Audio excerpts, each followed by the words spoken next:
اعوذ باللہ من الشیطان الرجیم۔ پناہ مانگتا ہوں میں اللہ کی شیطان مردود سے۔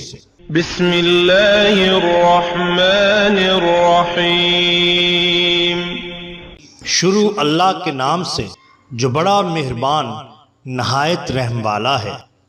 دا باٹم لائن کے ناظرین اکرام، السلام علیکم۔ محترم ناظرین، ہم اپنی آج کی ویڈیو میں حضرت ابراہیم بن ادھم کی ایک حیران کن کرامت آپ کے سامنے پیش کریں گے کہ جب آپ کے حکم پر ایک پہاڑ چلنے لگا۔ ناظرین، کہا جاتا ہے کہ ایک دفعہ حضرت ابراہیم بن ادھم رحمت اللہ علیہ نے خواب میں دیکھا کہ آپ رحمت اللہ علیہ کا پورا کمرہ روشنی سے منور و مزین ہو گیا ہے۔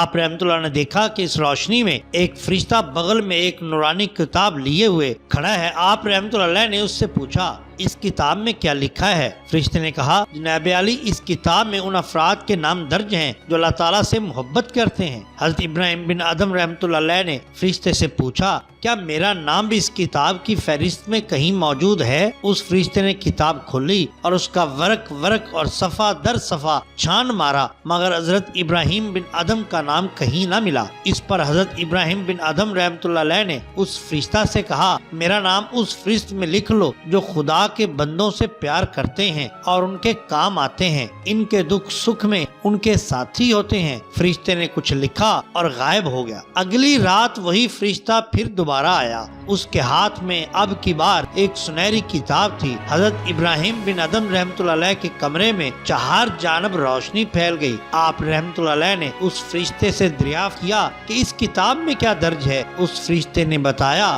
کہ اس کتاب میں ان افراد کے نام درج ہیں جن سے اللہ تعالیٰ محبت کرتے ہیں۔ حضرت ابراہیم رحمۃ اللہ علیہ نے پوچھا، کیا اس کتاب میں میرا نام بھی کہیں ہے؟ اس فرشتے نے کتاب کھولی، اس کی ورق گردانی کرنے کی ضرورت ہی نہ پڑی۔ اس نے کتاب کھولتے ہی کہا کہ آپ رحمت اللہ علیہ کا نام اس کتاب میں ان لوگوں کی فہرست میں سب سے پہلے نمبر پر ہے جن سے رب رحمان الرحیم خود محبت کرتے ہیں، اور اس کی وجہ یہی ہے کہ آپ رحمت اللہ علیہ رب قادر قدیر کی مخلوق سے محبت کرتے ہیں، اور جو شخص رب تعالیٰ کی مخلوق سے محبت کرے اللہ تعالیٰ اس سے محبت کرتے ہیں۔ اسی طرح کہا جاتا ہے کہ ایک بار حضرت ابراہیم بن ادھم رحمت اللہ علیہ صحراؤں، دریاؤں، جنگلوں اور بیابانوں کے ساتھ ساتھ پہاڑوں پر بھی محو سفر رہتے تھے اور وہاں قیام بھی فرماتے تھے۔ ایک دفعہ آپ رحمت اللہ علیہ ایک پہاڑ پر ڈیرا لگائے رب ذوالجلال کے حضور ذکر و سجود میں مصروف تھے۔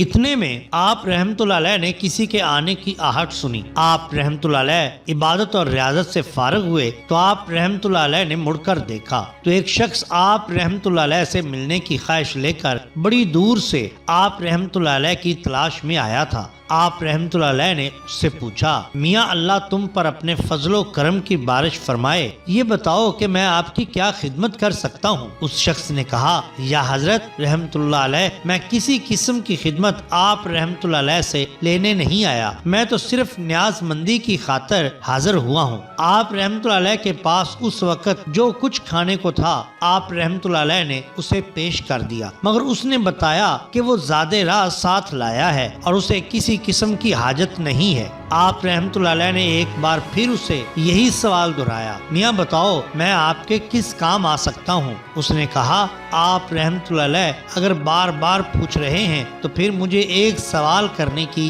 اجازت مرحمت فرمائیے۔ آپ رحمت اللہ علیہ نے کہا، شوق سے پوچھئے، آپ کو کیا پوچھنا ہے؟ میں آپ کے ہر سوال کا جواب دینے کے لیے حاضر ہوں۔ اس نے کہا، صرف اتنا بتا دیجئے کہ اہل حق کے مکمل ہونے کی علامت کیا ہے؟ کب یہ پتہ چلتا ہے کہ اہل حق اپنے کام میں، اپنی عبادت میں تکمیل حاصل کر چکا ہے؟ آپ رحمت اللہ علیہ نے بلا توقف فرمایا، میاں اس کی علامت یہ ہے کہ اگر وہ پہاڑ کو بھی چلنے کا حکم دے تو وہ چل پڑے اور اپنی جگہ چھوڑ دے۔ اس نے کہا، حضور کس طرح کا حکم ہو؟ آپ نے کہا کہ اے پہاڑ تو چل پڑ، تو اس کے یہ کہتے ہی وہ پہاڑ چلنے لگے گا۔ آپ رحمت اللہ کا یہ کہنا تھا کہ جس پہاڑ پر وہ شخص اور آپ رحمت اللہ علیہ بیٹھے گفتگو کر رہے تھے وہ اسی لمحے حرکت میں آیا اور چل پڑا۔ وہ شخص یہ دیکھ کر خوشی اور تعجب کی ملی جلی کیفیت میں آپ رحمت اللہ علیہ کی طرف دیکھنے لگا۔ آپ رحمت اللہ علیہ نے پہاڑ کو چلتے دیکھا تو آپ رحمت اللہ علیہ نے پہاڑ پر ہاتھ مارا اور فرمایا،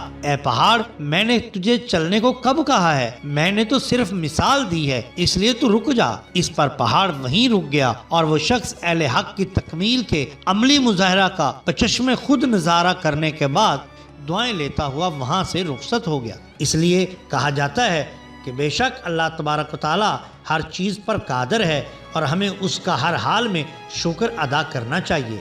ناظرین اکرام، یہ ہوتی ہے اولیاء اللہ کی شان۔ محترم ناظرین، اگر آپ کو ہماری یہ ویڈیو پسند آئی ہو تو لائک کیجئے، سبسکرائب کیجئے ہمارے چینل دا باٹم لائن کو، تاکہ ہم آپ کے لیے اور بھی بہترین ویڈیوز لا سکیں۔ اپنے دوستوں کا، گرد و نواح کے لوگوں کا بہت خیال رکھیے۔ اللہ اور اللہ کے رسول صلی اللہ علیہ وآلہ وسلم سے بہت محبت کیجئے۔ آپ کا بہت شکریہ۔ اللہ حافظ۔